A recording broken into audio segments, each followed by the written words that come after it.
এই মেয়েরা একটু চুপ করুন, চুপ করুন, আপনারা বসুন।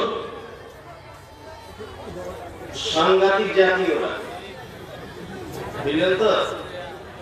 সাংঘাতিক জাতি। শুধু এইখানে ডিস্টার্ব নয়, জান্নাতে পর্যন্ত টিকতে পারে, বুঝলেন? আদম আলাইহিস সালামকে যখন জান্নাতের ভিতরে রাখা হলো, তা আদম জান্নাতের ভিতরে উসপিস উসপিস করছে, মানে ভালো লাগছে না। তা কোরআন মাজিদে এসেছে যে ইন্নাল্লাহা আলিমুন বিযাতিস সুদূর, আল্লাহ মুসলমান করে কথা বুঝে। আল্লাহ বুঝতে পারলেন যে ওর একটা জান্নাতের ভিতরে বউ দরকার, ওকে একটা বউ দিয়ে দেওয়া হবে। জান্নাতের দেশ আছে, আল্লাহ বলে দিয়েছেন যে জান্নাতের সমস্ত নিয়ামত ভোগ করো, তবে ওই যে গাছটা দেখতে পাচ্ছ ওর ধারে পাশে যেন যাবে না, ওর সাইডে যেন যাবে না, সব কিছু করো। তো বইয়ের পরামর্শ দেখুন, বলছে কেন নিশ্চয় ওর ফলটা কোনো মিষ্টি হবে, গেলে ক্ষতি। শয়তানি চক্রান্ত তবুও বইয়ের কথা শুনে শয়তানি চক্রান্ত করে ও গিয়ে গাছের ফল খেয়ে নিয়েছে। আল্লাহ বলছে বেরো জান্নাত থেকে, ভাগ এখান থেকে।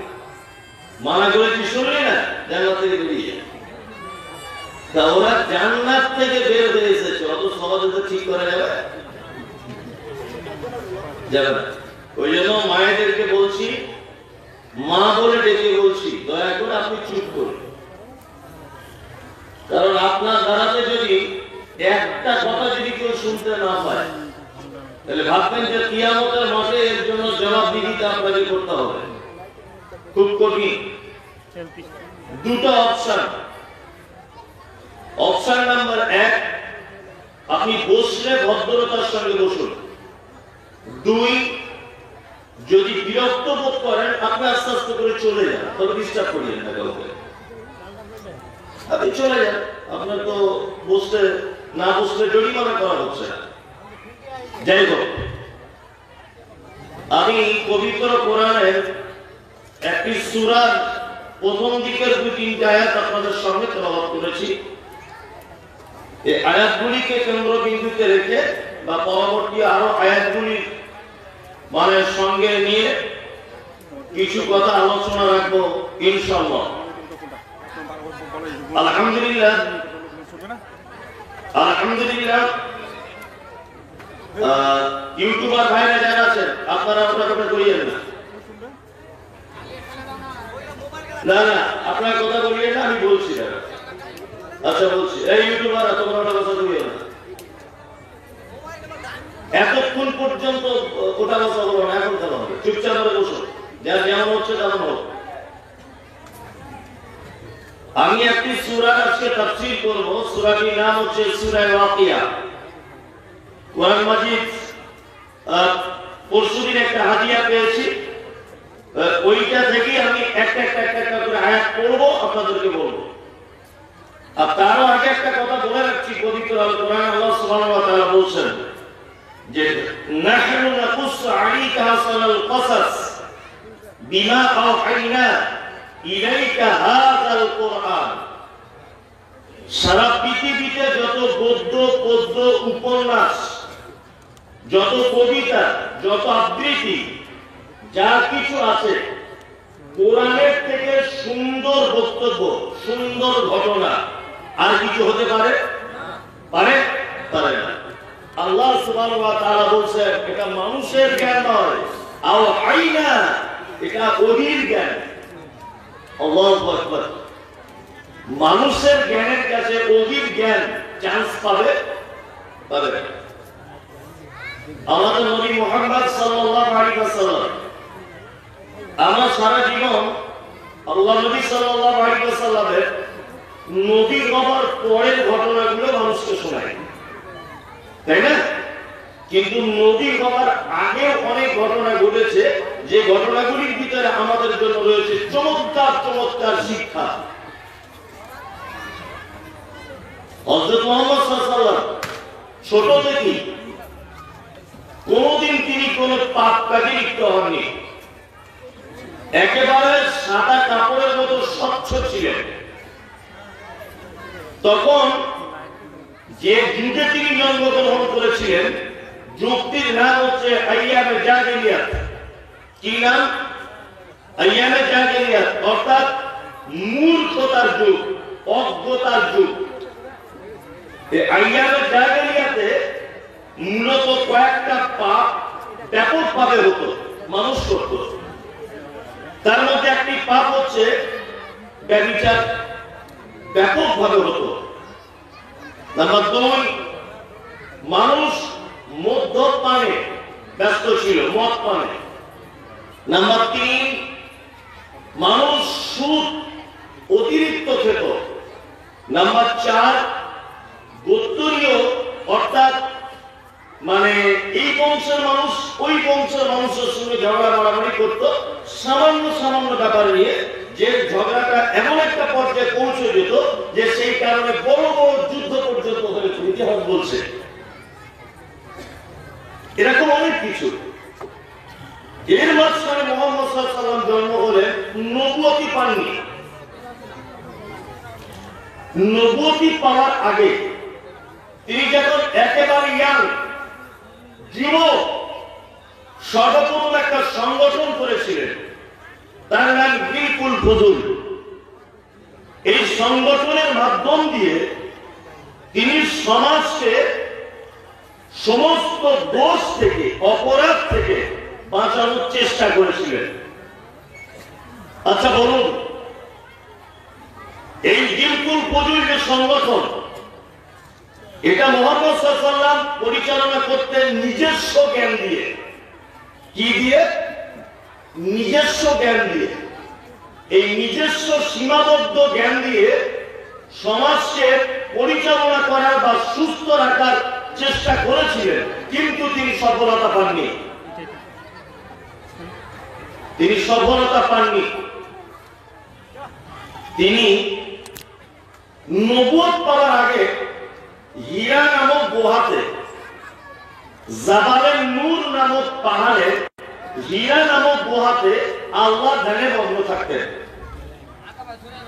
একদা জিবরিল আমিন এলেন, আসার পরে আল্লাহ নবী সাল্লাল্লাহু আলাইহি ওয়াসাল্লামের সিনাকে ধরে চাপ দিলেন। চাপ দিয়ে বললেন, ইকরা, নবী আপনি পড়ুন। আল্লাহ নবী সাল্লাল্লাহু আলাইহি ওয়াসাল্লাম বলেছিলেন, আমি পড়তে জানি না। দ্বিতীয়বার আবার সিনাতে চাপ দেওয়া হলো, বলা হলো আপনি পড়ুন, বলছে আমি পড়তে জানি না। তৃতীয়বার আবার ধরে চাপ দেওয়া হলো, পড়ুন।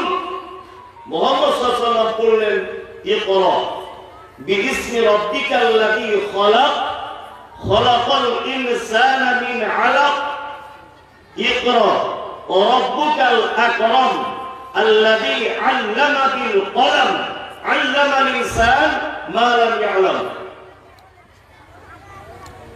তখন তিনি বিলকুল ফুজুল সংগঠন চালাচ্ছেন, মানে সমাজ থেকে অপরাধ মুক্ত সমাজ করতে যাচ্ছেন, কিন্তু নিজস্ব সীমাবদ্ধ জ্ঞান দিয়ে। এটা কখনো সম্ভব হয়নি। জিবরিল আমিন এসে বলছেন, ইকরা, আপনি পড়ুন, বিইসমি রাব্বিকাল্লাযী খলাক, ওই রবের নামে পড়ুন যে রব আপনাকে সৃষ্টি করেছে। তার মানে বোঝা গেল যে নিজস্ব জ্ঞান দিয়ে সমাজ পরিবর্তন করা সম্ভব নয়। আল্লাহর প্রদত্ত কিতাব অর্থাৎ ওহীর জ্ঞান দিয়ে সমাজ পরিবর্তন করা সম্ভব কি সম্ভব নয়? সম্ভব। আজকে বড় আফসোস লাগছে, খুব আফসোস। আমাদের নবী মুহাম্মদ সাল্লাল্লাহু আলাইহি ওয়াসাল্লাম এই মক্কাতে যারা তার মায়ের সঙ্গে ব্যভিচার করত, যারা তার বোনের সঙ্গে রাত্রি যাপন করত, যারা মানুষ মারা গেলে তার মাথাটা কেটে মাথার এই জায়গাটা মদ পান করার পাত্র বানাতো, যাদের কাছে ছিল সুদ হালাল, যাদের কাছে ছিল মদ হালাল, যাদের কাছে ছিল 360টা দেবদেবী, এই সমস্ত কুসংস্কারে নিমজ্জিত জাতিকে আল্লাহ নবী সাল্লাল্লাহু আলাইহি ওয়াসাল্লাম একটি মাত্র কিতাবের দাওয়াত দিয়ে মানুষকে অন্ধকার থেকে টেনে আলোর দিকে নিয়ে এসেছিলেন কি ছিলেন না? সমস্ত কুসংস্কার ত্যাগ করে তারা এক পর্যায়ে কোরআনের ছাত্র ছায়াতে এসেছে কি এসেছে না? এসেছে। বর্তমান জামানা মিলিয়ে দেখুন, হিতে বিপরীত।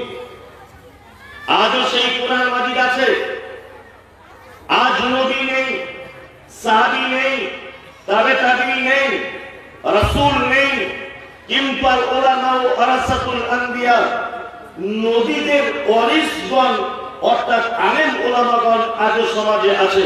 আছে না নেই? আছে। সেই কোরআন আজও আছে।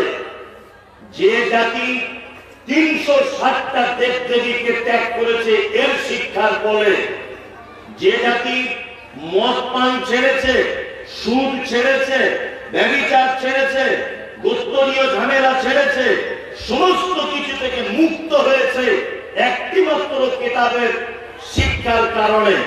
আর আজ সেই মুসলিম জাতি অনেক জায়গাতে হিন্দু ভাইদের এখন উৎসব চলছে, মুসলমান ছেলেরা, মুসলমান নেতা নেত্রীরা, মুসলমান এমএলএমপিরা তারা দেখছি আজকে সেই উৎসবের উদ্বোধনী অনুষ্ঠানে ফিতা কাটছে মুসলমানেরা।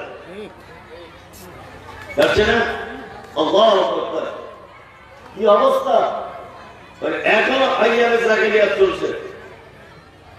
কি আশ্চর্য! মেয়েগুলো তো খুব একদম চিল্লামি বন্ধই করে না, এরা মানে বুঝেই না কিছু। যার আপনার বাড়ি চলে যান, খালা বাড়ি চলে যান,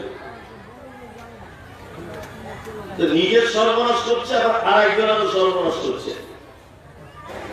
চিল্লামি করিয়েন না মা, আপনাকে বারবার বলছি চিল্লামি করিয়েন না।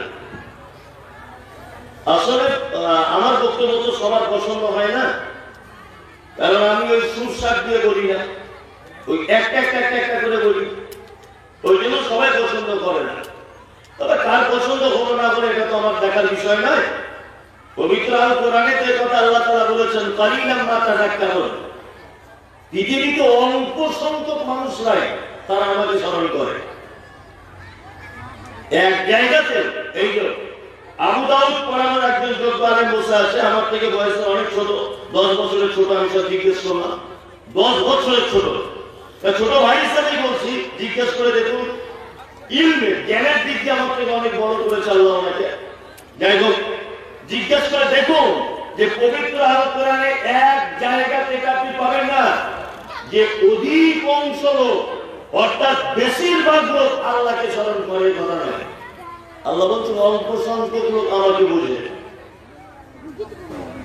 আমি এই সূরাটি এবার আপনাদের সামনে শুরু করছি, বাংলায় অনুবাদ। শুরু করার আগে বলে রাখছি, পবিত্র আল কোরআনের 1, 2, 3, 4 সিরিয়ালের দিক দিয়ে 56 নম্বর সূরা। এই সূরাটির নাম ওয়াকিয়া। নাম্বার 2, সূরাটি অবতীর্ণ হয়েছে মক্কাতে। আর মক্কাতে যে সূরাগুলি অবতীর্ণ হয়েছে, এই সূরাগুলিতে হুকুম, আদেশ, নিষেধ খুব কম। এই সূরাগুলিতে আপনি দেখতে পাবেন বেশিরভাগ জান্নাত, জাহান্নাম, স্রষ্টার পরিচয়, হযরত মুহাম্মদ সাল্লাল্লাহু আলাইহি ওয়াসাল্লামের মান্যতার ব্যাপারে আগ্রহী, এই সমস্ত ব্যাপারগুলো বেশি আলোচনা করা হয়েছে। 1, 2, একদিন হযরত আবু বকর সিদ্দিক রাদিয়াল্লাহু তাআলা আনহু আল্লাহ নবী সাল্লাল্লাহু আলাইহি ওয়াসাল্লামকে জিজ্ঞাসা করছেন, আল্লাহ নবী, আপনি তো বুড়ো হয়ে যাচ্ছেন, আপনি তো বৃদ্ধ হয়ে যাচ্ছেন, আর আপনাকে তো দেখে বুড়ো বুড়ো মতো লাগছে, কারণ কি?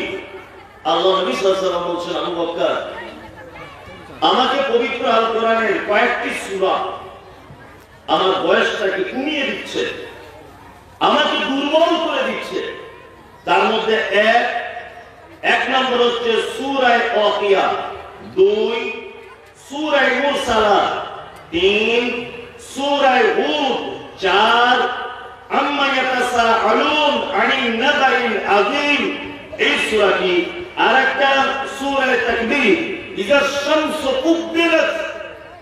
এই সূরাগুলো আল্লাহ তাআলা আমাকে বুড়ো করে দিচ্ছে। এত দুর্বল করে দিচ্ছে আবু বকর? কারণ এই সূরার ভিতরে আল্লাহ সুবহানাহু ওয়া তাআলা জান্নাত এবং জাহান্নাম এই দুটো ব্যাপারে এবং কিয়ামত সম্পর্কে মারাত্মকভাবে আলোচনা করেছেন। আর একটা মানুষকে আল্লাহমুখী করতে গেলে সব থেকে বেশি আলোচনার প্রয়োজন জান্নাত আর জাহান্নাম। কারণ হচ্ছে এই আল্লাহ সুবহানাহু ওয়া তাআলা সারা পৃথিবীতে যত নবী এবং রাসূল পাঠিয়েছেন, প্রতিটা নবী এবং রাসূলকে পাঠিয়েছেন মাত্র দুটি কাজের জন্য। কয়টি কাজ? দুটি। তার মধ্যে এক, প্রতিটা নবী ছিলেন মুনজির আর প্রতিটা নবী ছিলেন মুবাশশির। অর্থাৎ প্রতিটা নবী জাহান্নাম থেকে মানুষকে ভয় দেখিয়েছেন আর মানুষকে জান্নাতের সুসংবাদ দিয়েছেন। প্রতিটা নবীদের দুটি মাত্র কাজ। আমিও ঠিক হাদিস এবং কোরআনের দিকে লক্ষ্য রেখে আপনাদের সামনে এই সূরাটি বিসমিল্লাহ বলে শুরু করতে যাচ্ছি। হে আল্লাহ, যাতে মানুষকে সঠিকভাবে বোঝাতে পারি, তুমি এই মুহূর্তে আমার এই জ্ঞান দান করো, আমিন। আল্লাহ তাআলা বলছেন, ইজা ওয়াকাতিল ওয়াকিয়া। যখন ওয়াকিয়া, এটা একটা কিয়ামতের নাম, যখন কিয়ামত সংগঠিত হবার হবে, আল্লাহ তাআলা বলছেন লাইসা লিওয়াকাতিহা কাযিবা। এমন সময় সংগঠন হবে, মানে সংগঠিত হবে যে সময়টা এইটা হবে না, এই কথা মিথ্যা মনে করার একজন মানুষকে খুঁজে পাওয়া যাবে না। আমি মমতাজুল ইসলাম এখানে আসবো, আমার হ্যান্ডবিলে নামটা আছে। মানুষ ভাবছে আসবে কি আসবে না, অত দূরের লোক আসবে কি আসবে না, কোনো সন্দেহের মতো নয়। আচ্ছা, এখন আমি চলে এসেছি এই জায়গাটায়। আচ্ছা বলুন তো, আর এখন কোন রকমের সন্দেহের জায়গা আছে? আছে? নাই। আল্লাহ তাআলা বলছেন লাইসা লিওয়াকাতিহা কাযিবা। কিয়ামত যখন হবে তখন আর এইটাকে মিথ্যা, এইটা বলার আগেও থাকবে না।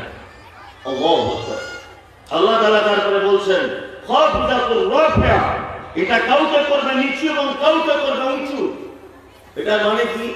এটা মানে হচ্ছে এই যে আপনারা জানেন যে পৃথিবীতে আমাদেরকে পাঠানো হয়েছে পরীক্ষা করার জন্য। পাঠানো হয়েছে না?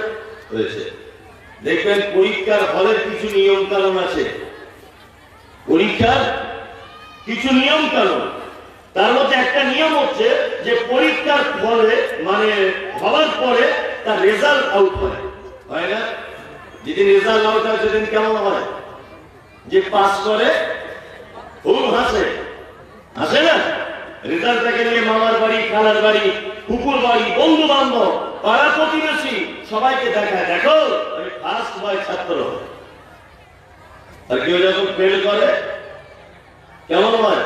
তার মুখটা একেবারেই ছোট্ট হয়ে যায়, একেবারেই ছোট হয়ে যায়। আল্লাহ তাআলা বলছেন সেই দিন হাতে যখন আমলনামা দিয়ে দেওয়া হবে, কিছু মানুষ সেদিন আনন্দে উৎফুল্ল অবস্থায় থাকবে, আর যাদের ডান হাতে আমলনামা দেওয়া হবে, বাম হাতে যাদের দেওয়া হবে, তারা সেদিন মনক্ষুণ্ণ অবস্থায়, লজ্জিত অবস্থায়, অপমানিত অবস্থায় কিয়ামতের মাঠে সেদিন তারা থাকবে। তিন দলে মানুষ বিভক্ত হবে কিয়ামতের মাঠে। কটা দলে? তিনটা দলে। আসহাবুল ইয়ামিন, তারা থাকবে আরশের ডান দিকে, যাদের ডান হাতে আমলনামা দেওয়া হবে, বা আল্লাহ সুবহানাহু ওয়া তাআলা থাকবেন তার ডান দিকে থাকবে।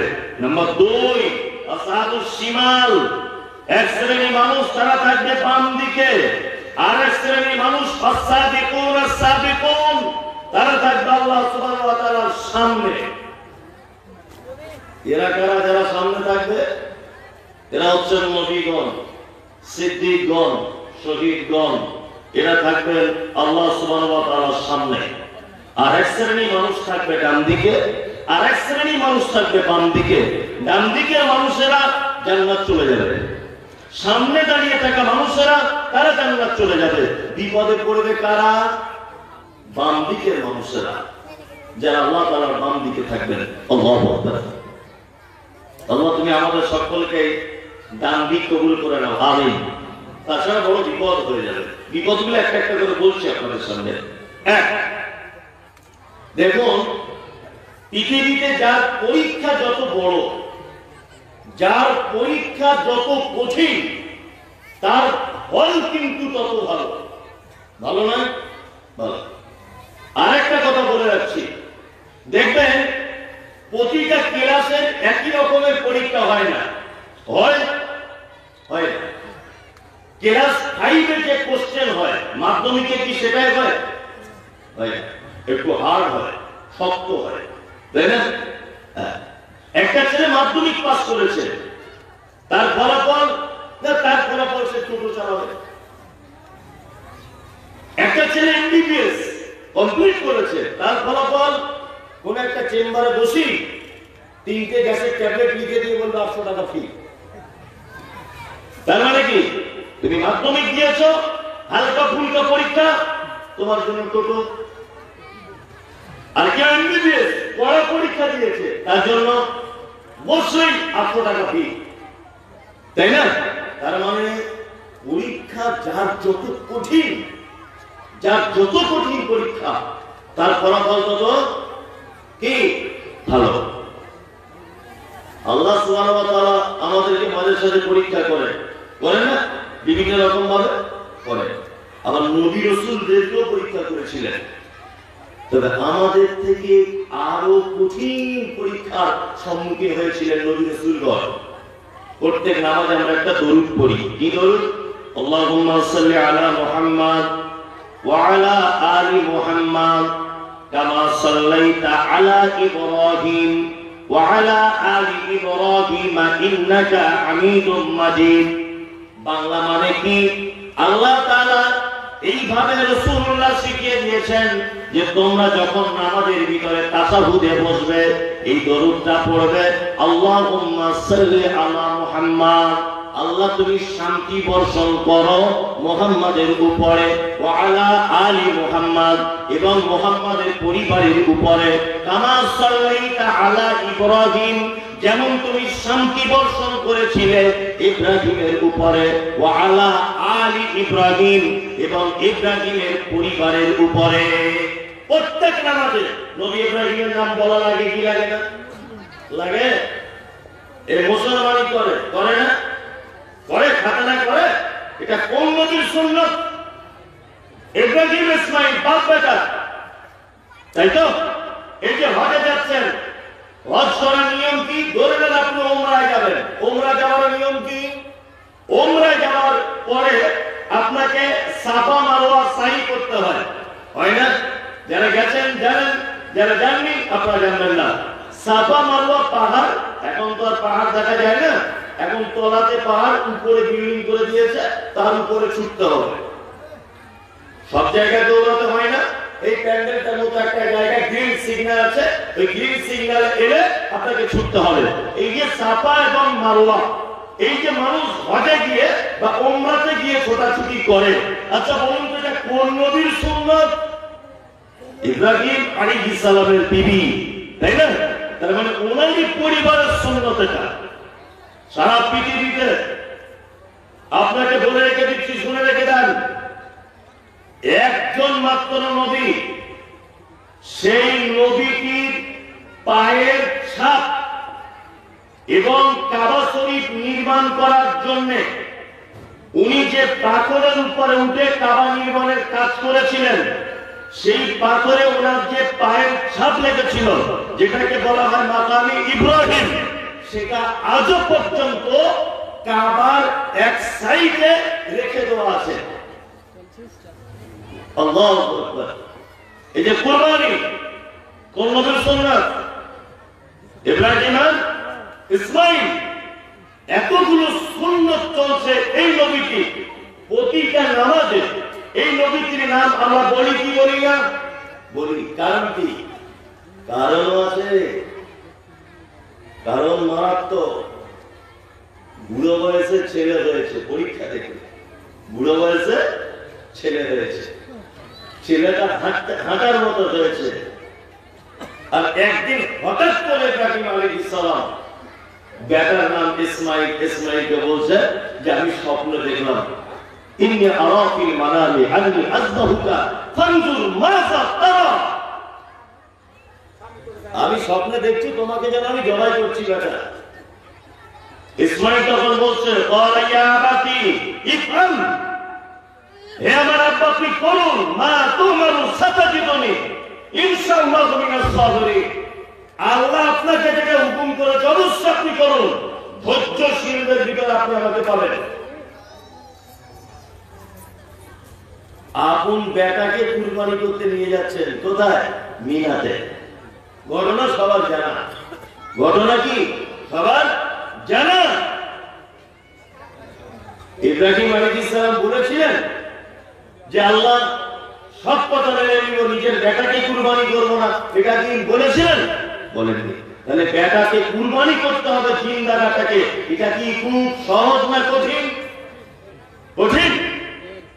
এখন আমরা গরুটাই কুরবানি করি না, আর উনি বেটা কুরবানি করবেন বলে প্রস্তুত হচ্ছেন। শুধু এই নয়, আর অনেক পরীক্ষা, প্রতিটা নবীকে পরীক্ষা।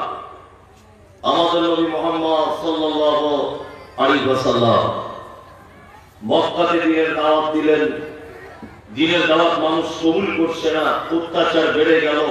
এক পর্যায়ে তিনি মদিনার দিকে চলে গেলেন, সঙ্গী সাথী হিসাবে নিলেন হযরত আবু বকর সিদ্দিক রাদিয়াল্লাহু তাআলা আনহুকে।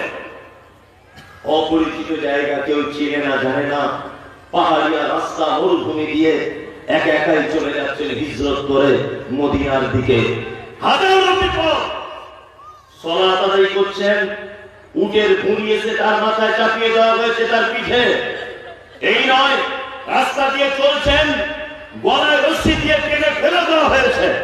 আল্লাহ নবী সাল্লাল্লাহু আলাইহি ওয়াসাল্লাম মক্কাতে ইসলাম প্রচার করতে করতে আল্লাহ নবী সাল্লাল্লাহু আলাইহি ওয়াসাল্লামের চাচা মারা গেলেন, আম্মা জান খাদিজাতুল কুবরা রাদিয়াল্লাহু তাআলা আনহা, তিনি মারা গেলেন। আল্লাহ নবী সাল্লাল্লাহু আলাইহি ওয়াসাল্লাম অসহায় হয়ে পড়লেন, একেবারে অসহায়। তিনি ভাবছেন যে মক্কাতে আর মনে হয় থাকা যাবে না, আমাকে মেরে দেবে, আমাকে চলে যেতে হবে তায়েফে। তায়েফে চলে গেলেন, তায়েফের লিডারদের বাড়ি, নেতাদের বাড়িতে বাড়িতে গেলেন, গিয়ে বললেন তোমরা ইসলাম গ্রহণ করো, আমি নবী, আমার কাছে আল্লাহ রোজি আসছে। নেতারা তখন বলছে আরে বদমাইশ তো বহু কোয়ালিটি দেখেছি, তোমার মতো তো দেখিনি। বাচ্চা ছেলেদেরকে লেলিয়ে দেওয়া হয়েছে, মেরে রক্তপাত করা হয়েছে, মেরে এত রক্তপাত করা হয়েছে যে শরীরে রক্ত জমে যাচ্ছে। আল্লাহ নবী সাল্লাল্লাহু আলাইহি ওয়াসাল্লাম গ্রাম থেকে বার হয়ে পাহাড়ের দিকে গেলেন। ফেরেশতারা এসে বলছেন, পাহাড়ের যারা কিংকিরত ফেরেশতা এসে বলছেন মুহাম্মদ সাল্লাল্লাহু আলাইহি ওয়াসাল্লাম আপনার এই অবস্থা কেন? আপনি একবার শুধু আমাদেরকে বলুন, চারিদিকের পাহাড়গুলোকে তাদের উপরে চাপিয়ে দিয়ে তাদেরকে ধুলিসাৎ করে দিই। আল্লাহ নবী সাল্লাল্লাহু আলাইহি ওয়াসাল্লাম বলছেন না, তাদেরকে মেরে দিলে হবে না। তাহলে আমি পরবর্তীতে ইসলামের দাওয়াত দেব কাদের কাছে? কখনোই নয়। আল্লাহ নবী মুহাম্মদ সাল্লাল্লাহু আলাইহি ওয়াসাল্লামকে পরীক্ষা করা হয়েছিল, খুব বড় বড় পরীক্ষা, সম্মানও তেমন খুব বেশি, বেশি নয়, হ্যাঁ খুব বেশি। আল্লাহ তাআলা বলছেন যে সেই দিন কিয়ামতের মাঠে কিছু মানুষ তারা হবে খুব আনন্দে থাকবে, আর কিছু মানুষ অপমানিত হবে। পরীক্ষায় পাস করেছেন, রেজাল্ট আউট হয়েছে, আপনি পাস বলে ঘোষণা করে দেওয়া হয়েছে। রেজাল্টটা নিয়ে একবার মামার বাড়ি, খালার বাড়ি, ফুফুর বাড়ি সব জায়গাতে দেখাতে যাচ্ছেন আর বলছেন আমি পাস করে গেছি। ঠিক তেমন কিয়ামতের মাঠে আপনার ডান হাতে আমলনামা যখন দেওয়া হবে, আপনি বন্ধু বান্ধবদেরকে ডেকে ডেকে বলবে দেখো আমি ডান হাতে আমলনামা পেয়ে গেছি, আমি জান্নাত চলে যাব। আর যাদের বাম হাতে আমলনামা দেওয়া হবে তারা আল্লাহর তৈরি করা জাহান্নামের ভিতরে থাকবে। আল্লাহ তাআলা বলছেন কি হাফিজাতুর রাফিয়া, সেদিন কিছু মানুষ হবে উঁচু, কিছু মানুষ হবে নিচু। ইজা হুজ্জাতিল আরদু রাজ্জা, যখন পৃথিবী একদম কাঁপতে কাঁপতে ধ্বংস হয়ে পড়বে। এই পৃথিবীটা কাঁপতে কাঁপতে কিয়ামতের দিন কি হবে? কি হবে? ধ্বংস হয়ে যাবে। আল্লাহু আকবার।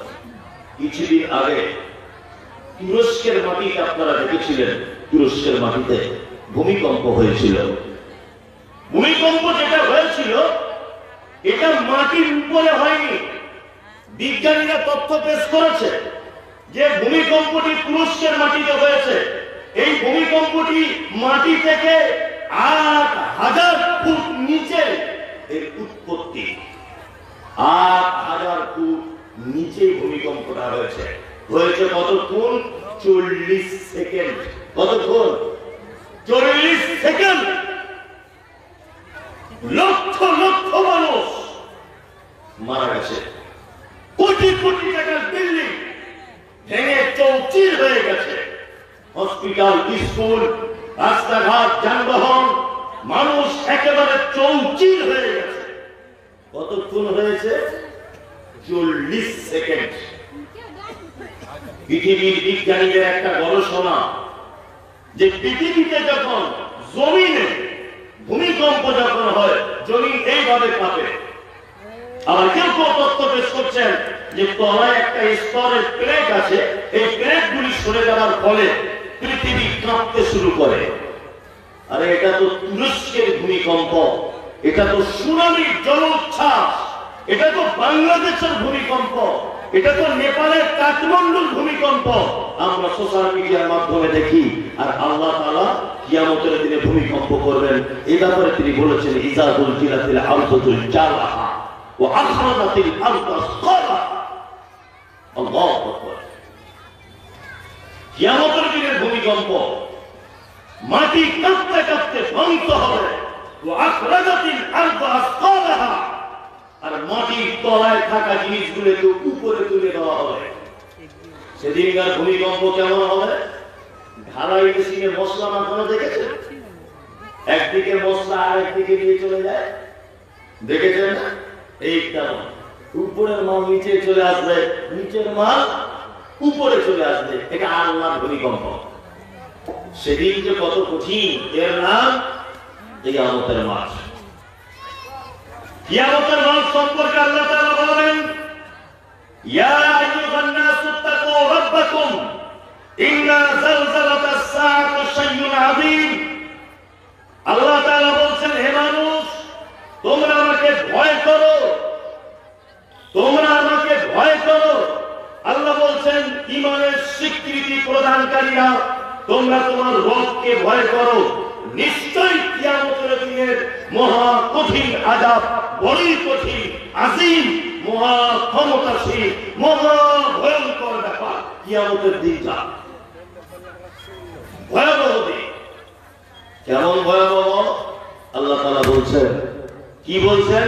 ইয়াওমা তারাউনাহা তাযহালু কুল্লু মুরজিআতিন আম্মা আরজাআত ওয়া তাসালু কুল্লু যাতি হামলিন হামলাহা ওয়া তারান নাসা সুকারা ওয়া মা হুম বিসুকারা ওয়ালাকিন্না আযাবাল্লাহি শাদীদ। কিয়ামতের দিনের বিভীষিকা বলতে গিয়ে আল্লাহ সুবহানাহু ওয়া তাআলা বলছেন, সেদিন মা তার বাচ্চাকে দুধ পান করাতে ভুলে যাবে। নাম্বার 2, গর্ভবতী মেয়েরা যাদের পেটে বাচ্চা থাকবে, নিচের দিক দিয়ে বাচ্চা পড়ে যাবে, তারা বুঝতে পারবে না। আল্লাহু আকবার। মানুষগুলিকে দেখতে পাওয়া যাবে, মানুষরা সব যেন মাতালের মতো করে ঘুরছে। আল্লাহ তাআলা বলছেন, ওমা হুম বিসুকারা, একজনও তারা মদ পান করেনি। ওয়ালাকিন্না আযাবাল্লাহি শাদীদ, শুধুমাত্র আমার কঠিন আযাবের ভয়ে মানুষ মাতালের মতো করে ঘুরবে। এর নাম কিয়ামতের মাস।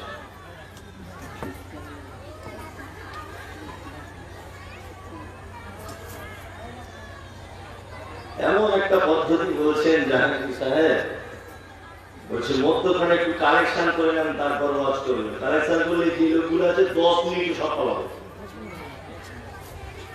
মানুষ অত বোকা আছে, সব মানুষ পাওয়া তাই না, সব পাওয়া। যাই হোক, তবুও বলবেন শোনো, আল্লাহ সুবহানাহু ওয়া তাআলা বলছেন বুসাতিল জিবাল বাসা, কিয়ামতের দিনে পাহাড়গুলোকে চূর্ণ বিচূর্ণ করে দেওয়া হবে, ধুলোর মতো উড়িয়ে দেওয়া হবে। আমরা পৃথিবীর উপরে যে পাহাড়গুলো দেখি এগুলো তো অল্প পাহাড়, একেবারে অল্প পাহাড়। যতটা উপরে তার থেকে বেশি থাকে নিচে। নাম্বার 2, পাহাড় পৃথিবীর জমিনে যতটা আছে সমুদ্রের গভীরে, সাগরের গভীরে এর থেকেও লক্ষ কোটি গুণ বেশি পাহাড় মজুদ করে রাখা হয়েছে। এই পাহাড়গুলিকে পৃথিবীতে কেন তৈরি করা আছে? ওই জিবাল আওতাদা, আল্লাহ বলছে পাহাড়গুলোকে পেরেকের মধ্যে এরকম গেড়ে দিয়েছি, জমিন যাতে টলমল করতে না পারে, টলমল যাতে করতে না পারে, এর যেন সমতা বজায় রাখতে পারে। এই কারণে আল্লাহ তাআলা পাহাড় তৈরি করেছেন। আল্লাহ তাআলা বলছেন যবুসাতিল জিবাল বাসা, কিয়ামতের মাঠে, কিয়ামতের দিনে পাহাড়গুলোকে চূর্ণ বিচূর্ণ করে দেওয়া হবে। আল্লাহু আকবার। আল্লাহ তাআলা বলছেন ফাকানাত হাওয়াআন মুনবাসা, আল্লাহ বলছে তোমরা পাহাড়গুলিকে দেখতে পাবে, তারা যেন সব ধুলোর মতো হয়ে গেছে। ওয়াকুনতুম আজওয়াজান সালাসা, আর তোমরা মানুষকে দেখতে পাবে কিয়ামতের মাঠে 3 দলে বিভক্ত হয়ে যাবে। 3 দলের ভিতরে কারা? আল্লাহ বলছেন ফাসাহাবুল ইয়ামিন মা সাহাবুল ইয়ামিন, তারা হবে ডান দিকের লোক। তারা হবে কোন দিকের লোক? এক শ্রেণী ডান দিকে। আল্লাহ তারপরে বলছেন ওয়া আসহাবুল মাশআমা মা সাহাবুল মাশআমা, আর তারা হবে বাম দিকের দলের লোক। যারা বাম দিকে তারা কত হতভাগা, আল্লাহ তাআলা বলছেন যারা বাম দিকে তারা অনেক হতভাগা। আল্লাহ তাআলা বলছেন সাবিকুন সাবিকুন, অগ্রবর্তী যারা, অর্থাৎ আল্লাহ সুবহানাহু ওয়া তাআলার আগে যারা থাকবে কিয়ামতের মাঠে, এদের ব্যাপারে তো অনেক অনেক অনেক জান্নাতে ভরা। এইসব বক্তব্য আমি বুঝতে পারছি আপনাদের কাছে চলবে না, বুঝতে পেরে গেছি পরিস্থিতি দেখে, যে কোরআন দেখে দেখে বললে মানুষ শুনবে না, ওই বাঁধা ঘর চালাতে হবে, তাছাড়া হবে না, তাই না? চলুন এবার আপনাদেরকে দেখবেন যত লোক চলে গেছে বা রাস্তায় ঘুরছে সব এখানে চলে আসবে, এরকমও বক্তব্য আছে। কিন্তু সত্যি বলছি আমি, মানে এমন একটা পর্যায়ে আছি এই মুহূর্তে যে রঙ্গরস আর পছন্দ হচ্ছে না, ভালো লাগছে না, যে এতে ইসলামের কোনো কাজ হচ্ছে না। কি বললাম বুঝলেন? ইসলামের কোনো কাজ হচ্ছে না। এবার একটা মানুষের কাছে কোরআনের থেকে বড় বক্তব্য আর কোনো বক্তব্য আছে? আছে? নাই। দেখুন কোরআনের আয়াত বলছি তার বাংলাটা বলছি, মানুষ শুনবে না, মানুষ আস্তে আস্তে কেটে বলবে। তাই দুটো দলের কথা আমি আপনাদেরকে বলি। এক, ডান দিকের লোক যাবে কোথায়? কোথায়? জান্নাতে। বাম দিকের লোক যাবে কোথায়? জাহান্নামে। তাই তো? এই দুটো ব্যাপারে আপনাদেরকে একটু একটু করে আলোচনা করে শুনিয়ে দেওয়া যাক। প্রথম বলি জাহান্নামটা কেমন, তারপর আপনাদেরকে বলি জান্নাতটা কেমন। এক, আমাদের নবী মুহাম্মদ সাল্লাল্লাহু আলাইহি ওয়াসাল্লাম তিনি বলছেন একটা বড় ধরনের পাথর, কুইন্টাল কুইন্টাল ওজন, এই পাথরটা যদি জাহান্নামের দিকে যদি নিক্ষেপ করা হয় তাহলে তার শেষ পর্যায়ে পৌঁছাতে টাইম লাগবে 70 বছর। কত বছর? কেউ কেউ বলছেন 69 বছর টাইম লাগবে শেষ স্থানে পৌঁছাতে। জান্নাতের স্তর আছে, একটা স্তর আর একটা স্তর, একটা স্তর থেকে আর একটা স্তরে পৌঁছাতে একটা দ্রুতগামী যানবাহন টাইম লাগবে কত বছর? 40 বছর। একটা জাহান্নামী, সে জাহান্নামে থাকবে, এই জাহান্নামীর একটা কান থেকে আর একটা কান পর্যন্ত এর দূরত্বটা হবে কতটা? না, একটা দ্রুতগামী যানবাহন 100 বছর রাস্তা চললে যতটা রাস্তা যাবে ততটা রাস্তা। একটা জাহান্নামীর এই জায়গাটা, আল্লাহু আকবার, তার কাজ হবে কেমন? না উহুদ পাহাড়ের সমান। এইবার আপনাকে বলছি জাহান্নাম কি? আল্লাহ তাআলা বলছেন নারুল্লাহিল মুকাদা, এটা আমার প্রজ্বলিত আগুন। আল্লাতী তাতালিউ আলাল আফরিকা, এই আগুনের এত তেজ যে মানুষের অন্তঃকরণ পর্যন্ত পৌঁছে যাবে। ইন্নাহা আলাইহিম মুসাদা, জাহান্নামের ভিতরে মানুষকে ঢুকিয়ে দেওয়ার পরে তার ঢাকনা লাগিয়ে দেওয়া হবে। কি আমাদিন মুমাদ্দাদা, এবং জাহান্নামের ভিতরে কি করা হবে না, তাকে খুঁটিতে বেঁধে জাহান্নামের আগুনের জিঞ্জির দিয়ে তাকে পেঁচিয়ে বেঁধে দেওয়া হবে। আল্লাহু আকবার, আগুনে বেঁধে দেওয়া হবে। কেমন জাহান্নাম? আল্লাহ বলছেন আমার আগুন।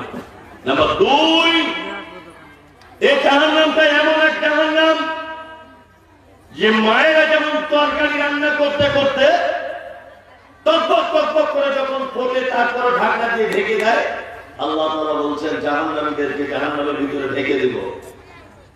3 ফি আমাদিন মুমাদ্দাদা, জাহান্নামের ভিতরে বড় বড় খাম্বা, ওই খাম্বাতে তাদেরকে আগুনের তৈরি করা জিঞ্জির দিয়ে তাদেরকে বেঁধে দেব। আচ্ছা বলুন তো জাহান্নামীদেরকে জাহান্নামে বাঁধা হবে কেন? বিচারকের বিচারক আহকামুল হাকিমিন কে? আল্লাহ। আল্লাহ যদি একটা জাহান্নামীকে বলে এইখানে দাঁড়া, এক পা দিতে পারবে? এক পা দিতে পারবে? দিতে পারবে না, এক পাও দিতে পারবে না। তারপরে আল্লাহ তাআলা বলছেন ওদেরকে আমি জাহান্নামের জিঞ্জির দিয়ে বেঁধে দিব।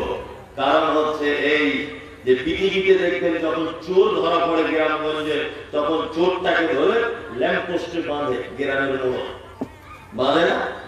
বাঁধার পরে কি বলে, এই দেখি তোর কোন বাপ আছে, তোর হাত খুলে নিয়ে গেল দেখি, না বলে কি বলে না? দেখি তোর কোন বাপ আছে, এইখান থেকে তোকে ছাড়িয়ে নিয়ে চলে যাবে দেখি, বলে না? তার মানে মরু তার ক্ষমতা দেখায়, দেখে না? আমি কত ক্ষমতাবান, আমি রাজনৈতিক দাপটের লোক, তোকে কে খুলে নিয়ে যাচ্ছে দেখি, দেখি তোর কোন বাপের ক্ষমতা আছে। বলি কি বলি না? বলি। আল্লাহ তাআলা ঠিক তেমন জাহান্নামের ভিতরে 2 দিক দিয়ে বাঁধবেন, মানে চারিদিক দিয়ে লোহার জিঞ্জির দিয়ে বাঁধবেন। আর কিয়ামতের দিনের সম্পর্কে বলেন খুজুহু ফাগুল্লু সুম্মা তাকিমু সাল্লু, অপরাধীদের পিছন দিক দিয়ে হাত এইভাবে বাঁধা থাকবে। ক্ষমতা ছিল বলে লকডাউনে লোককে বাড়িতে ঢুকিয়ে বুলডুজার দিয়ে বাবরি মসজিদ ভেঙে দিয়েছে। এরকম লোক আছে না এই ভারতবর্ষে? আছে? নাম নরেন্দ্র মোদী। কিয়ামতের দিনে হাত বাঁধা থাকবে তার পিছন দিক দিয়ে। এই যে কিছুদিন আগে অমিত বাবু, দিলীপ বাবু, চ্যাটার্জি, ভট্টাচার্য, চট্টোপাধ্যায়, যারা বড় বড় মানে লিডার, বড় বড় কমরেড, ক্ষমতার দাপটে, দলীয় দাপটে গরিব নিরীহ মুসলমানদের উপর অত্যাচার চালিয়েছে। আল্লাহ তাআলা কিয়ামতের মাঠে বলবেন খুজুহু ফাগুল্লু, তাদেরকে ধরো, তাদের পিছনে হাতগুলোকে এইভাবে বাঁধো, আর তাদেরকে হিচড়াতে হিচড়াতে জাহান্নামে নিয়ে যাও। জাহান্নামে নিয়ে গিয়েও তাদের ছাড় নেই। আল্লাহ তাআলা বলছেন ফি আমাদিন মুমাদ্দাদা, তাদেরকে তার ভিতরে লোহার জিঞ্জির গরম করে জাহান্নামের ভিতরে তাদেরকে বেঁধে দেওয়া হবে। এই কারণে আল্লাহ তাআলা বেঁধে দেওয়ার পরে বলবেন, এই তুমি তো সারা দেশের পরিচালনা করতে, তুমি তো ছিলে বড় রকমের নেতা, তুমি তো ছিলে দেশের প্রধানমন্ত্রী, আজকে দেখি কোন বাপের বেটা আছে তোমার এইখান থেকে হাত খুলে নিয়ে যা। এটা আল্লাহ সুবহানাহু ওয়া তাআলা দেখতে চান। তার মানে আল্লাহ তাআলা নিজের ক্ষমতা দেখাবেন, ছেলে ক্ষমতা দেখাবেন, দেখ আমার কত ক্ষমতা। এটা আল্লাহ তাআলা পারেন কি পারেন না? পারেন, পারেন। আল্লাহু আকবার। বাম দিকের লোক যারা হবে এদের ব্যাপারে আল্লাহ তাআলা বলেছেন আরাইতাল্লাযী ইউকাযযিবু বিদ্দীন, বাম দিকের লোক কারা? আল্লাহ নবীকে বলছেন, নবী আপনি কি তাদেরকে দেখেছেন যারা কিয়ামতের দিবসকে অস্বীকার করে? ফাযালিকাল্লাযী ইয়াদউল ইয়াতীম, যারা এতিমের সঙ্গে সদ্ব্যবহার করে। ওয়ালা ইয়াহুয্যু আলা তুআমিল মিসকিন, যারা মিসকিনদের খাদ্য দানে উৎসাহিত করে না।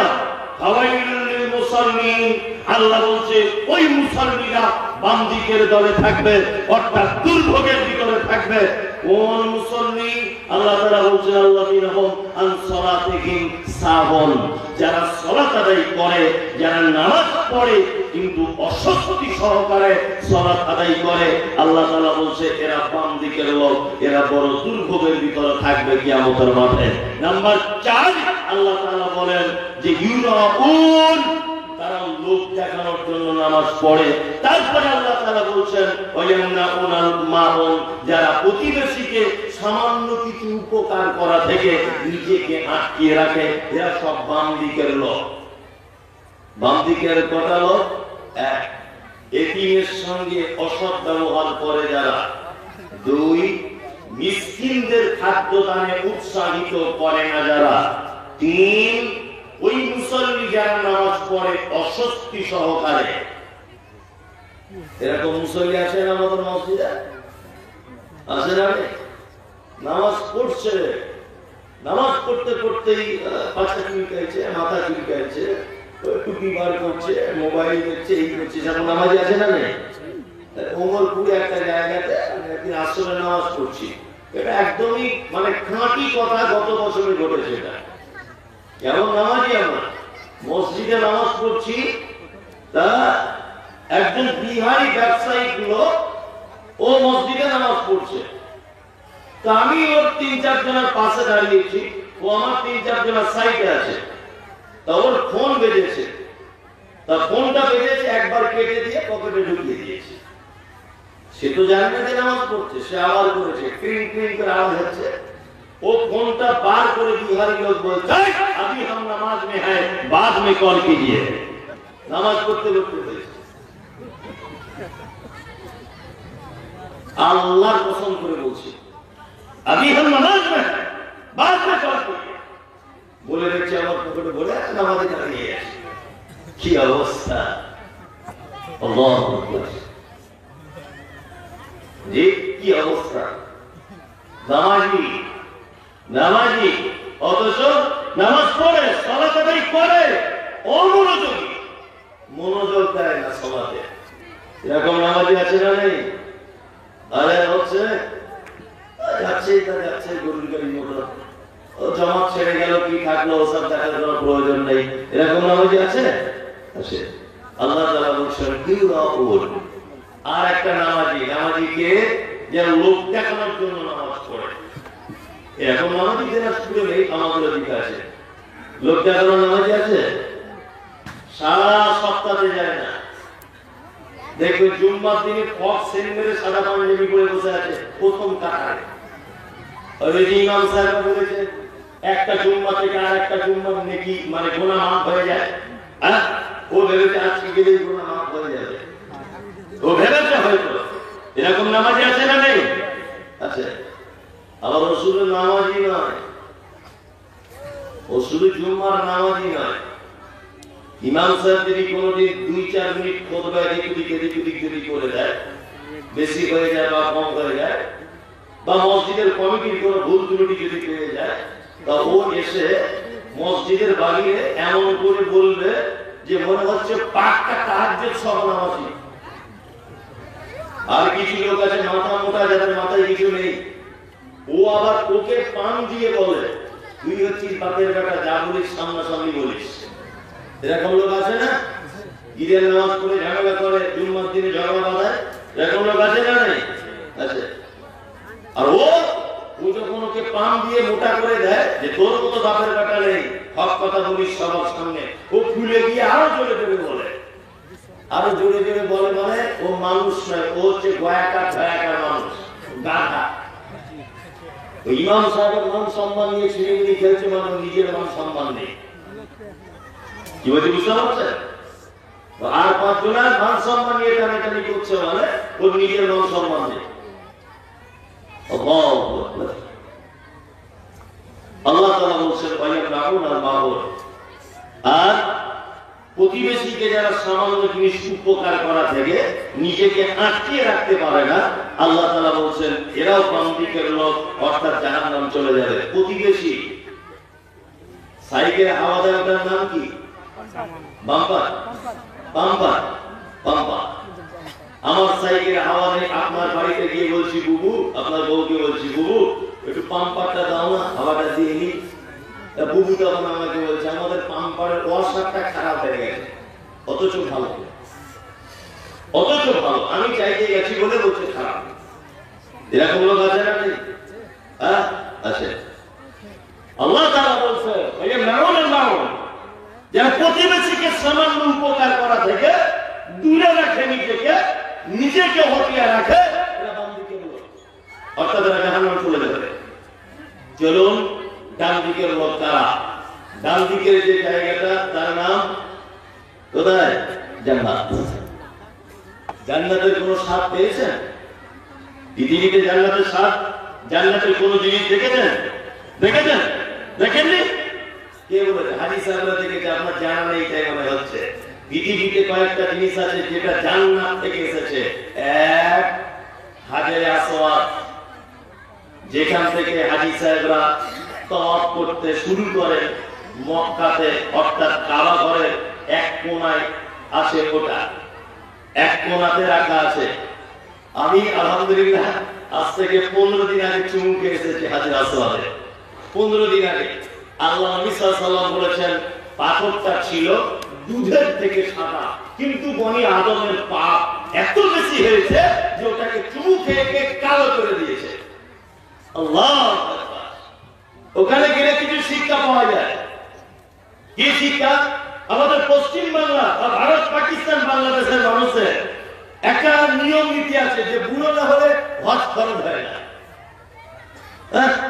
এরা ভাবে যে বুড়ো না হলে হজ ফরজ, ও বুড়ো বয়সে হজে যাওয়ার থেকে ঘরে বসে থাকা ভালো, তো কিছুই করতে পারবে না। হাজরে আসওয়াদে চুমু খাবে, আফ্রিকার লোক এমন গুতা মারবে বাম দিক দিয়ে না, তো ঠিক দিয়ে পিছাপ দিয়ে দিয়ে পড়বে। ও বুড়া বয়সে গিয়ে কি করবে? ও নিজে কাঁপছে, তো কি হাজরে আসওয়াদে চুমু খাবে? টাকা আছে, সব আছে, একটু ইয়ং বেলাতে যান, গিয়ে যান একটু, আপনিও যেন একটু ফেলে দিয়ে চুমুটা খেয়ে আসতে পারেন। আমাদের দলের 41 জন আমরা ছিলাম, তার ভিতরে আমার একজন এখানে বসে আছে সামনে, পাঞ্জাবি পরে ও ছিল, কেউ চান্স পাইনি। আল্লাহ আমাকে কবুল করেছে, হয়তো আমি চুমু খেয়ে এসেছি। নিয়ত করে গেছি যে মরি মরবার, যাই যাবো যা হবে, চুমু খেয়ে দিয়ে চলে আসবো। এটা জান্নাত থেকে এসেছে পাথর। নাম্বার 2, মাকাম ইব্রাহিম প্রথমে যেটা বলেছি ওটা জান্নাত থেকে এসেছে পাথরটা। নাম্বার 3, জান্নাতের অনেক ফল পৃথিবীতে আছে।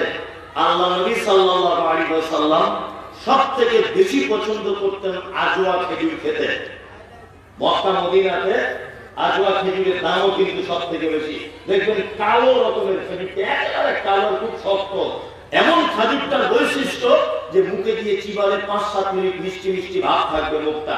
আল্লাহ নবী সাল্লাল্লাহু আলাইহি ওয়াসাল্লাম খেজুর খেতে পছন্দ করতেন। এটা জান্নাত থেকে এসেছে। বড়ই গাছ, কুল, কুল বুঝেন? হ্যাঁ, এই কুল জান্নাতের ফল। জান্নাতে কুলের গাছ আছে, এই সূরার ভিতরে আছে। আমি বুঝতে পারছি এই কোরআন মাজিদ আয়াত অনুবাদ করছি, ভালো লাগছে না, মানে মনোমুগ্ধকর হচ্ছে না, রস নেই, ওই জন্য মানুষ বলা হয়। বড়ি গাছ, কুল, জান্নাতের ফল। আর পৃথিবীতে আল্লাহ নবী সাল্লাল্লাহু আলাইহি ওয়াসাল্লাম যত জিনিসের নাম বলেছেন বেশিরভাগ জান্নাতের সঙ্গে সম্পর্ক। আর একটা জিনিস কি? জয়তুন, এটা জান্নাতের একটি গাছ। আর একটা জিনিস জেনে রেখে যান, সেটা জান্নাতে হাতে মেহেন্দি পড়ে, গাছের পাতা মেহেন্দি। এই মেহেন্দি দেখবেন ধোয়ার পরে হাত একটা সেন্ট বার হয়, হয় না? আল্লাহ নবী সাল্লাল্লাহু আলাইহি ওয়াসাল্লাম বলেছেন এটা জান্নাতি মানুষদের সেন্ট। আল্লাহু আকবার। জান্নাত মানে, সাহাবায়ে কেরামগণ জিজ্ঞাসা করছেন আল্লাহর নবী, জান্নাতে একটা মানুষ ঢোকার পরে সবথেকে প্রথমে খেতে দেওয়া হবে কি? বিশ্ব নবী তিনি বলছেন সর্বপ্রথম খেতে দেওয়া হবে মাছের কলিজা, ভুনা করে তাকে খেতে দেওয়া হবে। আল্লাহর নবী দুপুর বেলাতে খিদা পেয়ে গেলে জান্নাতীরা কি খাবে? আল্লাহ নবী সাল্লাল্লাহু আলাইহি ওয়াসাল্লাম বলেছেন জান্নাতে এক রকমের ষাঁড় গরু ঘুরবে, তাদের গোশত ভুনা করে খেতে দেওয়া হবে। তার মানে গরুর গোশতের সত্যি সবথেকে টেস্ট বেশি, বেশি না বলুন? হাদিসে এটা বলছে আল্লাহ নবী সাল্লাল্লাহু আলাইহি ওয়াসাল্লাম বলেছেন জান্নাতে এক ধরনের ষাঁড় বিচরণ করবে, তাদের গোশত ভুনা করে খেতে দেওয়া হবে। নাম্বার 3, নবীজিকে বলছেন আল্লাহর নবী, জান্নাতের ভিতরে যদি পানি পিপাসা লাগে তাহলে করণীয় কি? তখন আল্লাহ নবী সাল্লাল্লাহু আলাইহি ওয়াসাল্লাম বলছেন একটি শরবত পান করানো হবে, তার নাম সালসাবিল। একবার পান করলে আর কোনোদিন পিপাসা লাগবে না। দুধের থেকেও সাদা, মধুর থেকেও মিষ্টি, অপরূপ তার টেস্ট, যে টেস্ট মানুষ কোনোদিন এর আগে ভোগ করেনি। এর নাম জান্নাত। জান্নাত মানে আল্লাহ নবী সাল্লাল্লাহু আলাইহি ওয়াসাল্লামের বিবি আম্মাজান আয়েশা সিদ্দিকা রাদিয়াল্লাহু তাআলা আনহা আল্লাহর নবীকে বলছেন, আল্লাহর নবী আপনি তো বলেন এতিমদের জন্য দান করলে জান্নাতে গাছ পাওয়া যায়, জান্নাতের খেজুর গাছ পাওয়া যায়, জান্নাতে গাছ পাওয়া যায়। আল্লাহর নবী আপনি বলুন জান্নাতের গাছগুলো কত বড়? আল্লাহ নবী সাল্লাল্লাহু আলাইহি ওয়াসাল্লাম বলছেন জান্নাতের একটা গাছ 100 বছর একটা ঘোড়া যদি ছুটতে থাকে তাহলে জান্নাতের একটা গাছের ছায়া শেষ করতে পারবে না। না সুবহানাল্লাহ কালকে বলবেন যদি টাইম না থাকে, না আজকে বলতে হবে না, কাল সকালে বলবেন। কি আশ্চর্য ব্যাপার, এত সুন্দর সুন্দর জিনিস শুনছে তবুও মানুষ একবার সুবহানাল্লাহ বলছে না। এই জায়গাটায় যাবে কারা? কারা যাবে? যে সে লোক চলে যাবে নাকি? অত সহজ নয়। গোলাম হোসেন, আপনাদের এখানে মার্কেট কোথায়? মার্কেট শোলপাড়া। শোলপাড়া মার্কেটে যদি ওই আপনার 1 শতক জায়গা মেন রোডের ধারে আমি যদি কিনতে যাই, আচ্ছা বলুন তো কত টাকা লাগবে? 10,000 হবে? 1 শতক 10 লাখ। 10 লাখ ওটা আমি শুনতে চাইছি না। কোন জায়গাটা 10 লাখ যেখানে মানুষ চেন খুলে ছটছট করে পেচ্ছাপ করে, লোক পানের পিঠ খেলে, রোডের ধারে দাম কত? 10 লাখ। আল্লাহ তাআলা বলছেন জান্নাত, ওরে বাবারে, জামা কাপড় সোনার হবে, মতির হবে, খানা পিনা। আল্লাহ তাআলা পবিত্র কোরআনে বলছেন ইনাকুম ওয়া কাযবা ওয়া যাইতুন ওয়া নাখলা ওয়া হাদাইকা ওয়া বুরবা ওয়া ফাকিহাতান ওয়া আব্বা। আপেল খাবে, বেদানা, আঙ্গুর, কলা, আনারস খাবে, ডালিম খাবে, পাখির মাংস খাবে, কি খাবে জান্নাতের ভিতরে? আল্লাহ বলছে বান্দা একবার শুধু মুখে মনে মনে করবে, এমনিতে চলে আসবে, যত ইচ্ছা খাও। মেয়ে ছেলে দরকার হুরুল ঈন, একদম সমবয়স্কা মেয়ে, অপরূপা সুন্দরী, যাদের হাড়ের ভিতরে মগজ পর্যন্ত দেখা যাবে, এত সুন্দরী। আমাদের মতো নয়, গায়ে গন্ধ, ধারে বসে যাওয়া যায় না, এরকম নয়, সাংঘাতিক সুন্দরী। ইচ্ছা করে যে জায়গাটা ওর দাম যদি 10 লাখ টাকা শতক হয়, জান্নাতে একটা ধনুক, ধনুকের তীর, ধনুক বুঝেন তো, এই জায়গাটা জান্নাতের ভিতরে যদি রাখা হয়, এই জায়গাটা সমপরিমাণ পৃথিবীর থেকেও বড় জায়গা। আল্লাহু আকবার। এত বড় জান্নাত আপনি এমনিতেই পেয়ে যাবেন নাকি? ভাবছেন ঘুমিয়ে ঘুমিয়ে জান্নাত পেয়ে যাব? কত সহজ নয়।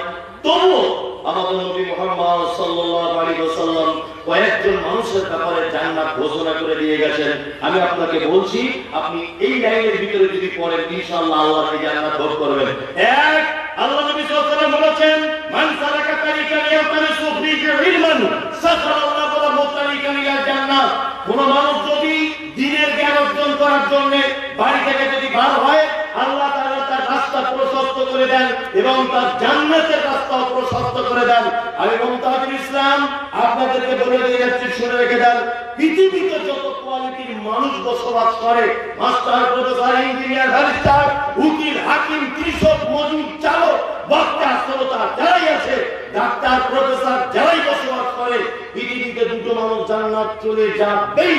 মুহাম্মদ সাল্লাল্লাহু আলাইহি ওয়াসাল্লামের হাদিস অনুযায়ী এটা বোঝা যায়, সেটা হচ্ছে এক, মাদ্রাসায় যে ছাত্ররা পড়ে এরা জান্নাতে যাবেই। দুই, যারা বর্তমানে মৌলভী সাহেব হয়ে গেছে, মাদ্রাসা মসজিদের সঙ্গে যুক্ত আছে, এরা জান্নাতে যাবেই। মুহাম্মদ সাল্লাল্লাহু আলাইহি ওয়াসাল্লাম বলেছেন মান সালাকা তারিকান ইয়াতামিসু ফীহি ইলমান সাহারাল্লাহু লাহু তারিকান ইলাল জান্নাহ। কেউ যদি দ্বীনের জ্ঞান অর্জন করার জন্য যায় বা চেষ্টা চালায়, আল্লাহ তার দুনিয়ার রাস্তা সহজ করে দেয়, আল্লাহ তার জান্নাতের রাস্তাও সহজ করে দেন। সুবহানাল্লাহ। ছেলেকে মাদ্রাসায় পড়ান, জান্নাত। আমি ওই জন্য ইমাম সাহেবদেরকে বলেছি, মসজিদের মাদ্রাসার শিক্ষকদেরকে বলেছি, বেতন কম, একটু কষ্ট হবে, একটু কষ্ট হবে, তবে টেনশন করিয়েন না, আপনার জন্য রেডি হচ্ছে জান্নাত, রেডি হয়ে আছে। ছেলেকে মাদ্রাসায় ভর্তি করুন, জান্নাতে যাওয়ার চান্স আছে। নাম্বার 2, আল্লাহ নবী সাল্লাল্লাহু আলাইহি ওয়াসাল্লাম জান্নাত ঘোষণা করে দিয়েছেন যে কোন মানুষ যদি কোরআন মাজিদ হিফজ করে, অর্থাৎ হাফেজ যদি হয়, কোন মানুষ যদি কোরআন মাজিদকে ইয়াদ করে নেয়, কিয়ামতের মাঠে আল্লাহ তাআলা বলবেন, এই এদিকে জুতাগারি করেছো, আসবে আর বলবে চলো কোরআন মাজিদ তেলাওয়াত করো। ও বলবে আলহামদুলিল্লাহি রাব্বিল আলামিন। আল্লাহ বলবে এক তলার উপরে উঠে যাও, আর রহমানির রহিম 2 তলার উপরে যাও, মালিক ইয়াউমিদ্দিন আরেকটা স্তরের উপরে যাও, ইয়্যাকা না'বুদু ওয়া ইয়্যাকা নাস্তাঈন আরেকটা উপরে চলে যাও, ইহদিনাস সিরাতাল মুস্তাকিম। একটা একটা করে 7টা আয়াত বলা হলো। বিশ্ব নবী বলেছেন ওর পড়া যেখানে শেষ হবে ওর স্থান হবে সেই জায়গাটায়। আল্লাহু আকবার। মাদ্রাসার ছেলেগুলো দেখবে কোরআন পড়বে, একটা আয়াত একটা করে মর্যাদা পাবে। আর এমনি ছেলেকে ডাকাবে, ঠিক আছে তুই বল, ওই যে for apple, B for ball, C for cat. Allah বাম দিকে দাঁড়া, বাম দিকে দাঁড়া, পরে হিসাব হবে তো এদিকে দাঁড়া। বর্তমানে এটাকে আমরা ভেবেছি হয়তো ফকিরি বিদ্যা, ঠিক করে করে কাজ আমার সাথে জানা তুলে, তাই না? বলুন কোনো অসুবিধা নেই, কোনো অসুবিধা নেই, যা ইচ্ছা তাই বলো, কিয়ামতের মাঠে আপনার সঙ্গে দেখা হবে ইনশাআল্লাহ, দেখা হবে। হয়তো আপনার ছেলে ইঞ্জিনিয়ার হয়েছে বলে খুব গর্ব করছেন, তো খুব বড় আফসোস, গার্জেন আপনার প্রতি আমার বড় দুঃখ। ছেলে প্রাইভেট পড়তে যায় না বলে, 3 দিন পর পর স্কুলে যায়নি বলে কাঁচা কুঞ্চি নিয়ে তার পাছার চামড়া তুলে দিয়েছেন, যে বেতন দিয়ে তোকে মাস্টার রেখে স্কুলে যাবি না কেন? এরকম গার্জেন আছে না নেই? মাইন্ড করে রাত দেখিয়ে বলে, তুমি কেন বেটাকে বলনি স্কুলে যাওয়ার কথা? আমি না হয় বাইরে ছিলাম, তুমি কেন বলনি? 2-3 দিন স্কুলে যায়নি বলে পাছার চামড়া তুলে দিয়েছেন মেরে। একটা বাপ এখানে বলুন যে আমার বেটা 1 সপ্তাহ যাবত 1 ওয়াক্ত নামাজ পড়তে যায়নি মসজিদে, ওই জন্য তাকে 2 চড় মেরেছি। একটা বেটা বলুন তো, একটা বাপ বলুন আছেন কেউ? কেউ না। অবশ্যই আপনার ছেলেকে ইঞ্জিনিয়ার করুন, মাস্টার করুন, প্রফেসর করুন, ব্যারিস্টার করুন, হাকিম করুন, জজ করুন, কোনো সমস্যা নেই। তবে নবীজি এই কথাটা বলবেন না, প্রত্যেক মুসলিম নরনারীর উপরে দ্বীনের শিক্ষা ফরজ, এটা বাধ্যতামূলক। এইটার পরে আপনি এবিসিডি এফজি সাইকেল যা ইচ্ছা তাই সেখানে কোনো অসুবিধা নেই। কি বলতে বুঝতে পারছেন না? চলুন, আমাদের নবী মুহাম্মদ সাল্লাল্লাহু আলাইহি ওয়াসাল্লাম তিনি বলেন যে কোন মানুষ যদি ফরজ সালাতের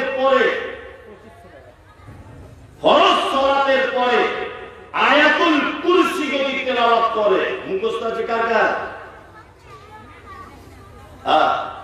আল্লাহু লা ইলাহা ইল্লা হুয়াল হাইয়ুল কাইয়্যুম লা তাখুযুহু সিনাতুন ওয়া লা নাওম।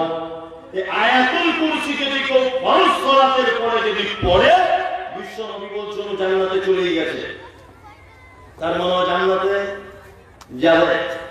নবী যে কথা আরো বলেছেন, সুবহানাল্লাহি ওয়া বিহামদিহি সুবহানাল্লাহিল আযীম।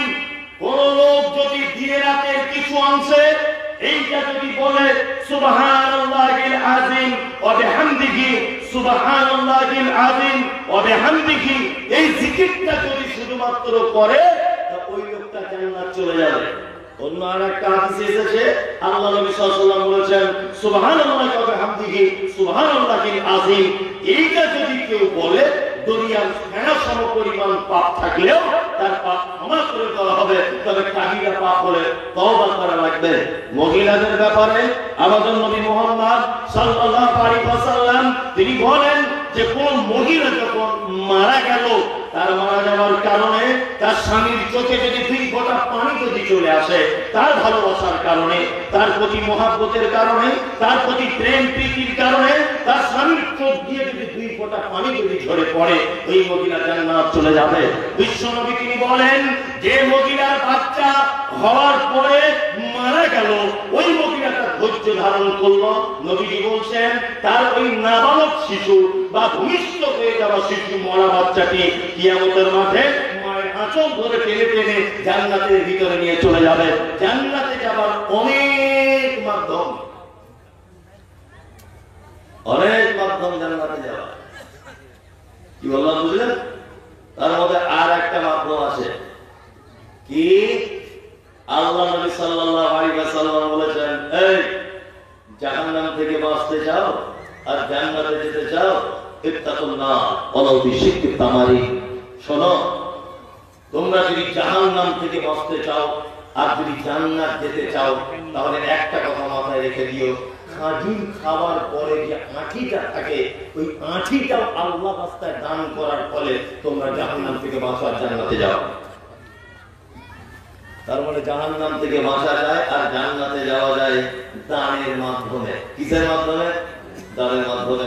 আমাকে বারবার বলছেন 12টা বাজতে গেল, যাই হোক, একজনা দিয়েছেন 2500 টাকা, তাসিরউদ্দিন, আর তাসিরউদ্দিন ভাই উনি দিয়েছেন 2500 টাকা। এটা মাদ্রাসার জলসা, এইখানে দান করা খুব উন্নত মানের জায়গা, এটা আমি মনে করি। এখান থেকে ইসলাম প্রচার হচ্ছে, এখান থেকে কোরআন মাজিদের শিক্ষা হচ্ছে, তাই না? এই শিক্ষা খাতে আপনি বিনীত অনুরোধ, আপনি একটু হাত বাড়িয়ে দেন। অন্তত পক্ষে আপনি 2000 টাকা বলুন যে আমি দিব আল্লাহর রাস্তাতে। 5 জন বললেই 10,000 হয়ে যাবে। একটু মেহেরবানি করুন, দয়া করুন। একজন ভাই তাসিরউদ্দিন নাম, উনি দিয়েছেন 2500 টাকা, অর্থাৎ 2500। আল্লাহুম্মা সাল্লি আলাইহি আল্লাহুম্মা বারিক আলাইহি। রাইসুদ্দিনের ছেলে 1000। আর কেউ আছেন ভাই যে 1000 টাকা অন্তত পক্ষে দিবেন? কেউ আছেন ভাই? 1000 টাকা একটু মেহেরবানি করুন, একটু মেহেরবানি করুন। দেন আব্দুল মালিক, আরে আপনাদেরকে একটা কথা বলতে শুনে না,